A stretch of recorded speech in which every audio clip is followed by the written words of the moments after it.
तो भाई लोग कैसे हो। आज मैं आप लोग के सामने डोगा की स्टोरी लेके आया हूँ 8 घंटे। चलिए कहानी स्टार्ट करते हैं।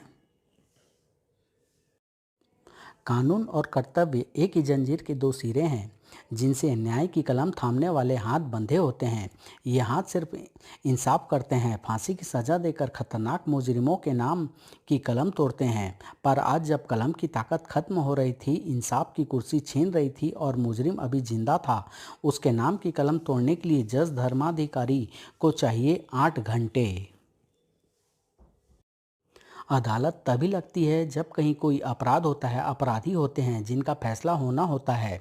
आज भी एक अदालत लगने वाली थी क्योंकि कुछ मुजरिम इंसाफ की छाती को घायल करने आ पहुंचे थे। डांडिया को देखकर गलियों में कुत्ते मुंह छिपाने लग जाते हैं। इलाके का थानेदार उठकर खड़ा हो जाता है और तू सीट छोड़कर भी खड़ा नहीं हुआ। अब तुम ये दुनिया छोड़ोगे। आह, भगवान के बंदे, भगवान से डर, कानून से डर। भगवान को मैं मानता नहीं। और रहा कानून तो देख अपने कानून की हालत। ओह, तो हवलदार पांडू है तेरा नाम, और ये तेरी टोपी है जो तुझे कानून ने कानून की इज्जत करने को दी है। पर तू इससे मेरे जूते चमकाएगा। अबे देखता क्या है, चल चमका जूते। अब जल्दी कर वरना तेरी वर्दी उतरवा कर फर्श साफ करवाऊंगा। हवलदार पांडू के कपकपाते हाथ में थमी टोपी डांडिया के जूते की तरफ बढ़ी। मगर ठहरो। स्वर में इतना वजन था कि शायद आज तक किसी तराजू में न रखा गया था। कानून की टोपी कानून के सिपाही को मुजरिमों के जूते पर ब्रश की तरह रगड़ने के लिए नहीं दी जाती। और अगर जूते ही साफ करने का शौक है तो जाओ उठा लो पेटी, जाकर बैठ जाओ फुटपाथ पर। जूता पॉलिश करके अच्छी कमाई हो जाएगी तुम्हारी। कम से कम अपना और बीवी बच्चों का पेट इज्जत की कमाई से तो भर सकोगे। दफ़ा हो जाओ यहाँ से। सड़क छाप गुंडों के आगे झुकने वाला तुम्हारा सिर इस टोपी के लायक नहीं। अबे ओ डोगा, तू सड़क छाप किसे बोला रे? तुझे पता नहीं कि मैं किसका आदमी हूँ? नहीं पता क्या? तो सुन, अपुन लकीरा फकीरा का आदमी है। लकीरा को पता चला कि तूने उसके आदमियों के काम में दीवारें बांधी तो वो तेरी जिंदगी की लकीर मिटा डालेगा। फकी फकीरा कल जब जेल से छूट कर आएगा तो वो तेरे को बोटी बोटी काट कर कुत्तों को खिला देगा। जा जल्दी भाग जा। डोगा पलट गया। वाह, मेरी बात इसकी समझ में आ गई। अच्छा है, वरना कुत्तों के पेट में पच जाता। दूसरे ही पल डोगा के उस शक्तिशाली घूंसे ने राग चीख पुकार छेड़ दिया। राग में और भी तीव्रता आ गई जब धाएं धाएं डोगा फिर पलटा। जानता है डांडिया कि मैंने तुझे गोली क्यों नहीं मारी? वो इसलिए ताकि तू अपना टूटा फूटा और जगह जगह से उधड़ा हुआ चेहरा जाकर अपने बाप लकीरा को दिखा सके। और रहा सवाल फकीरा का, तो उसके अब जिंदा वापस आने की उम्मीद छोड़ दे डांडिया, क्योंकि मैंने उसे उसके गुनाहों की सज़ा दिलाने के लिए रविकांत धर्माधिकारी की अदालत में भिजवाया है, जहां से आज तक कोई गुनाहगार सजा पाए बिना छूट कर नहीं आया और जहां कभी किसी निर्दोष मुलजिम को मुजरिम साबित नहीं किया जा सका। धर्माधिकारी के फैसले को लोगों ने हमेशा भगवान का फैसला माना। पुलिस की कहानी झूठी है। मुलजिम अजय बड़ेजा को बाइज्जत बरी किया जाता है और जिसे इस अदालत ने बरी कर दिया उसके मुजरिम होने का तो सवाल पैदा ही नहीं होता। और जिसे इस अदालत ने मुजरिम घोषित कर दिया तो उसे न तो दुनिया की कोई अपील बचा सकती है, ना कोई वकील। मुजरिम 6 हत्याओं का दोषी है। अदालत मुजरिम तिवारी को सजाए मौत का हुक्म सुनाती है, to be hanged till death. Ravikant Dharmadhikari, जिनके कार्यकाल का आज आखिरी दिन था, आज आखिरी बार उन्हें अदालत की उस महान कुर्सी पर बैठना था जिस पर बैठने के बाद उन्होंने कभी इंसाफ की देवी को शर्मिंदा न होने दिया था।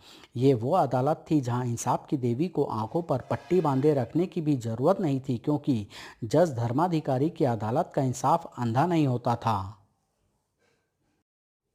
आज बाहर कंपाउंड में ही उन्हें घेर लिया था प्रेस ने। एक्सक्यूज मी सर, ये लाइव टेलीकास्ट है। आज आखिरी बार अदालत जाते वक्त आपको कैसा महसूस हो रहा है? मुझे नहीं लग रहा कि मैं आखिरी बार अदालत जा रहा हूँ, पर हाँ, शायद बाहर निकलते वक्त मुझे यह महसूस होगा कि मैं अपनी ज़िंदगी यहाँ छोड़ कर जा रहा हूँ। सर, आज आप मुंबई के उस सबसे खतरनाक माफिया सरगना फकीरा का फैसला करने वाले हैं जिनका केस हाथ में लेने से बड़े बड़े विपक्षी वकीलों की जुबान भी थरथरा जाती है। पुलिस वाले केस फाइल तैयार होने से पहले ही अपना तबादला करा लेते हैं। जो आज डोगा के कारण जेल में बंद है, क्या आज भी आप न्याय कर पाएंगे? मैंने अपनी जान से भी ज़्यादा धर्म और सच्चाई का साथ दिया है। इस अंतिम फैसले में भी मैं अपने कर्तव्य से पीछे नहीं हटूंगा। लॉयन जिम में अपने कमरे में मौजूद सूरज, जो टीवी पर धर्माधिकारी की उस विशेष अदालत का लाइव टेलीकास्ट देखते हुए उछल पड़ा। नहीं, ऐसा कभी नहीं हो सकता। ऐसा कैसे हो गया? It's impossible. अदालत कक्ष से फूलों के हार पहनकर फकीरा बाहर आ रहा था। देखा, धर्माधिकारी की अदालत ने मुझे बाइज्जत बरी कर दिया। आज गलत साबित हो गया डोगा, क्योंकि डोगा कहता है कि उसके हाथों केवल मुजरिम ही मरते हैं। नहीं, मैं कहता हूँ कि वो झूठ कहता है, क्योंकि उसने मुझे भी मारने की कोशिश की थी। वो तो ऐन समय पर पुलिस आ गई और मैं बच गया, पर पकड़ा गया। धर्माधिकारी की अदालत में मुझ पर लगाया गया एक भी इल्ज़ाम साबित न हो सका, और सारी दुनिया जानती है कि धर्माधिकारी की आवाज़ भगवान की आवाज़ है। अगर डोगा के मुताबिक मैं मुजरिम था तो धर्माधिकारी की अदालत से मैं बाइज्जत बरी होकर कभी नहीं आता। पुलिस ऐसे मक्कार डोगा का साथ देती है। आज के बाद डोगा का खेल खत्म करो। वो हत्यारा है। मुजरिमों को खत्म करने की आड़ में वो निर्दोषों को भी मार रहा है। धर्माधिकारी का फैसला कभी गलत नहीं हो सकता। गलत डोगा है। इस केस के बाद हम लोगों की आंखें भी खुल गई है। हम बाकी लोगों को भी डोगा से आगाह करेंगे। देखा देखा अदरक चाचा, आज चरमरा गई कानून की सबसे ऊंची समझी जाने वाली मीनार मीनार भी। मैंने उस हत्यारे को इसलिए जिंदा छोड़ दिया था क्योंकि मुझे यकीन था कि धर्माधिकारी की अदालत उसे उसके गुनाहों की कम से कम भी फांसी की सजा ही देगी। मगर उसे तो छोड़ दिया गया। उसे छोड़कर धर्माधिकारी ने उसे लोगों की निगाहों में हीरो बना दिया है, निष्पाप हीरो, और डोगा को अपराधी बना दिया। क्या यही है धर्माधिकारी का न्याय, जिस पर हजारों को विश्वास है, जिस पर डोगा को विश्वास था? मैं ये नहीं बता सकता कि धर्माधिकारी ने उस मुजरिम को क्यों छोड़ दिया जिसे डोगा ने पकड़ा था, मगर इतना कह सकता हूँ कि झूठा डोगा भी नहीं है। धर्माधिकारी की अदालत अगर न्याय करती है तो अन्याय डोगा की अदालत भी नहीं कर सकती। धर्माधिकारी ने ऐसा किस आधार पर किया, इसका पता अब डोगा लगा कर रहेगा। जो सवाल सूरज और अदरक चाचा के जेहन को सांप की तरह डस रहा था, उसका जवाब फकीरा के भाई लकीरा की बंदूक की जुबान पर आने वाला था। ये है वो मोहरे फकीरा जिनकी बदौलत हमने हारी हुई बाजी जीती है। अब मैं बारी बारी से तुम्हें इनका परिचय देता जाता हूँ। यह है धर्माधिकारी का बड़ा लड़का पलाश, जिसे अब मैं बना दूंगा लाश। यह है धर्माधिकारी की बहू नैना, जिसके नैन अब मैं हमेशा के लिए बंद कर दूंगा। धाएं। और ये है धर्माधिकारी का छोटा बेटा विजय, जिसकी जिंदगी मेरी चलाई गोली के आगे हार जाएगी। धाएं। लड़की है ना तू धर्माधिकारी की, तेजस्वी नाम है तेरा, आज मेरी गोली तुझे निस्तेज कर देगी। धाएं। लकीरा, गोलियों की आवाज़ें बाहर जा रही होगी, पुलिस आ गई तो?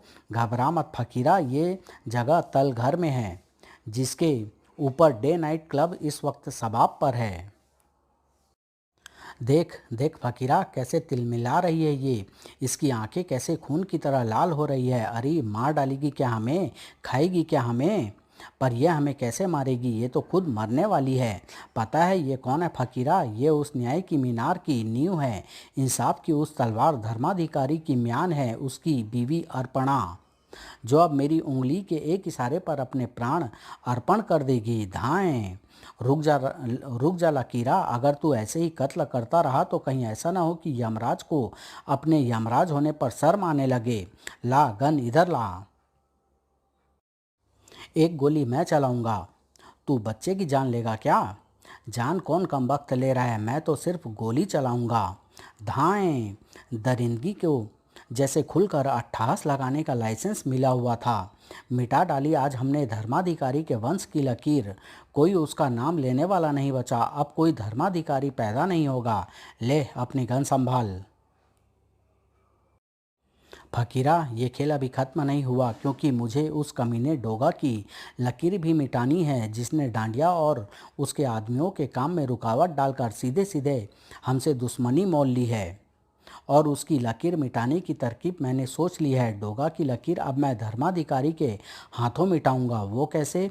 लकीरा फकीरा को समझाने लगा कि कैसे। धर्माधिकारी की सरकारी एम्बेसडर सड़क पर उस स्थान पर पहुंचकर एक झटके के साथ रुकी। न्याय और गंभीरता की वह मूर्ति कार से नीचे उतरी तो आइए सर, उधर वो। इंस्पेक्टर धर्माधिकारी को लेकर जब उस स्थान पर पहुंचा तो हवा उनकी कनपटी पर ठोकरें बरसाने लगी। लाशों की गिनती उनकी रगों में लहू के बहाव को तेज कर रही थी। उस वक्त उसके सीने में जैसे कोई तूफान जन्म ले रहा था, और उस वक्त तो तूफान उस सीने को भेद कर जैसे उनकी आंखों में उतरने लगा। न्यायमूर्ति धर्माधिकारी को भेंट डोगा एक से एक खतरनाक मुजरिमों के फैसले लिखते वक्त जो हाथ कभी ना कांपे थे, आज उस लाश के चेहरे से कफन हटाते वक्त बुरी तरह से थर्रा गए। आंखें जैसे पथरा गई। ऐसा लगा जैसे जीवन में पहली बार किसी को मरा देखा हो। बाकी लाशों से चेहरों बाकी लाशों के चेहरों से हवा कफन उड़ाती चली गई। इस वक्त धर्माधिकारी को ऐसा लग रहा था जैसे उसके हृदय को किसी ने मुट्ठी में पकड़कर भींस दिया हो। हर लाश के चेहरे पर फिसलती चली जा रही आंखों में जैसे शोले भरते जा रहे थे। जबड़ों में कसाव बढ़ रहा था, और उस छोटी सी लाश की तरफ देखते धर्माधिकारी की मुट्ठियां भी कस गई। बुरी तरह कांपता हाथ आगे बढ़ा और उस नन्ही सी लाश के चेहरे से कफन हटाया। पोते की हमेशा के लिए बंद हो गई आंखों और उसके निस्तेज पड़े चेहरे ने झकझोर कर रख दिया था धर्म के उस अधिकारी को। नहीं नहीं सर, आपने जिस फकीरा को बाइज्जत बरी कर दिया उसे डोगा ने पकड़ा था। उसके मुताबिक फकीरा एक बहुत बड़ा क्रिमिनल है, जबकि आपने उसे छोड़कर उसे सबकी निगाहों में निर्दोष घोषित कर दिया और डोगा को अपराधी। शायद इसी से चिढ़कर ही डोगा ने यह भयानक हत्याकांड कर डाला है। उसने आपसे बदला लिया है सर। मुझे डोगा चाहिए, वो भी जिंदा, हथकड़ियों में जकड़ा हुआ। जल्दी ही। आज मैं रिटायर हो रहा हूँ। आज मेरे कार्यकाल का आखिरी दिन है, मगर मेरी सेवाएं रात्रि 12 बजे तक मान्य है। उसके बाद ही मैं रिटायर समझा जाऊँगा। इस वक्त दिन के 4 बजे हैं। 12 बजने में अभी 8 घंटे बाकी हैं कमिश्नर, और इन 8 घंटों में मुझे डोगा चाहिए। फकीरा का फैसला मेरे सेवा काल का आखिरी फैसला नहीं था। अभी मैं एक फैसला और करूँगा। जब जज किसी को मौत की सज़ा देता है तो कलम तोड़ देता है। डोगा के नाम की कलम तोड़ने के बाद ही मैं अपने पद से हटूंगा। कमिश्नर की पैसानी पर 1001 बल पड़ गए, मगर सिर्फ 8 घंटों में डोगा जैसे अपराधी को गिरफ्तार करना नामुमकिन है। भूसे के ढेर से सुई ढूंढने जैसा है ये। हाथ में शक्तिशाली चुंबक हो तो भूसे के ढेर में से सुई को भी ढूंढा जा सकता है कमिश्नर। अगर डोगा को पकड़ने का कोई ज़बरदस्त प्लान है तो कोशिश की जा सकती है। हाँ है प्लान है मेरे पास। धर्माधिकारी के चेहरे पर नफरत का सैलाब उमड़ पड़ रहा था। इधर वह विशेष समाचार इश्यू सूरज के हाथ में था। आज की ताज़ा खबर, डोगा ने किया धर्माधिकारी के पूरे परिवार का सफाया। ये क्या? नहीं, ये गलत है, बिल्कुल झूठ। किसने फैलाई ये कहानी? किसने की ये निर्मम हत्याएं और क्यों? डोगा को फंसाने के लिए उसने धर्माधिकारी के ही परिवार को निशाना क्यों बनाया? इस खबर के छपने के बाद तो पूरे मुंबई शहर का बच्चा बच्चा डोगा के खिलाफ हो जाएगा। सूरज की रग रग में खून जैसे खोल रहा था, और धर्माधिकारी की दोनों आंखों से जैसे टपक रहा था। कमिश्नर, कभी कभी मंजिल रास्तों के बहुत पास होती है, मगर हम उसे पीछे छोड़कर आगे निकल जाते हैं, क्योंकि हम उस ओर से लापरवाह होते हैं, उधर ध्यान ही नहीं देते। अगर ध्यान देते होते तो आज मेरा परिवार, जिसे मैंने बगीचे की तरह अपने खून से सींचा था, मेरे सामने बेजान लाशों में बदला ना पड़ा होता, क्योंकि तब डोगा आज़ाद ही ना होता। जरा सोचो कमिश्नर, सोचो कि इतने हथियारों से लदा फदा डोगा जब किसी हत्यारे या मुजरिम को मारकर पुलिस से बचकर फरार होता है तो ऐसा वो कौन सा घर है, ऐसी वो कौन सी गली है, ऐसा वो कौन सा कूचा है जो उसे पनाह देता है?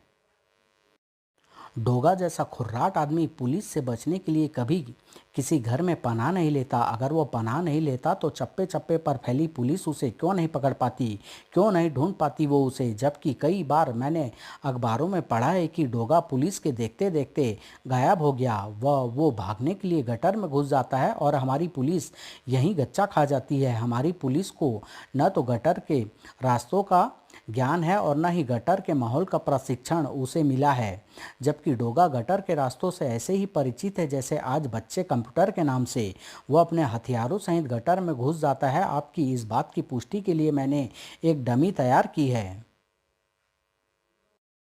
अरे डोगा, ये डोगा होता तो इस वक्त अपने पाँव पर चलकर नहीं बल्कि स्ट्रेचर पर लाश बन कर अंदर आता। ये डोगा का डमी है। आओ मेरे साथ, मैं आपको कुछ दिखाता हूँ। आप मुझे गटर के पास क्यों लाए हैं? कुछ सवालों के जवाब प्रैक्टिकली ही ढूंढने की कोशिश की जानी चाहिए कमिश्नर। डोगा एक्शन। डोगा की डमी हवा में लहराई और ठीक डोगा के ही स्टाइल में उसने खुले मेन हॉल में समा जाना चाहा। मगर उठो तुम्हें कहीं उठो, तुम्हें कहीं लगी तो नहीं न? No sir. मगर धर्माधिकारी का काम अभी खत्म नहीं हुआ था। Doga action again. डोगा की डमी पुनः मेन हॉल की तरफ उछली। इस बार हालांकि डोगा की डमी ने अपने शरीर को और भी बुरी तरह से सिकोड़कर मेन हॉल में कूदने की कोशिश की थी, लेकिन कमिश्नर आंखें फाड़े उस प्रैक्टिकल को देख रहा था जिससे धर्माधिकारी न जाने क्या साबित करना चाहता था। उठो, उछलना छोड़ो और अब इत्मीनान से गटर में उतरने की कोशिश करो। Yes sir.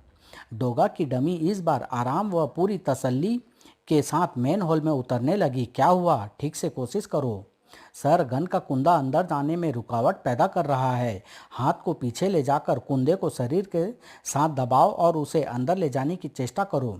डोगा की डमी ने वैसा ही किया। मगर अब क्या हुआ?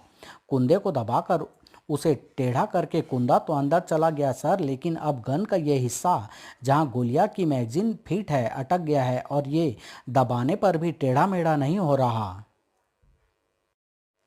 तो तुम गन को उतार कर हाथ में लेकर नीचे क्यों नहीं उतरते बेवकूफ़? ठीक है सर, मैं एक बार फिर कोशिश करता हूँ।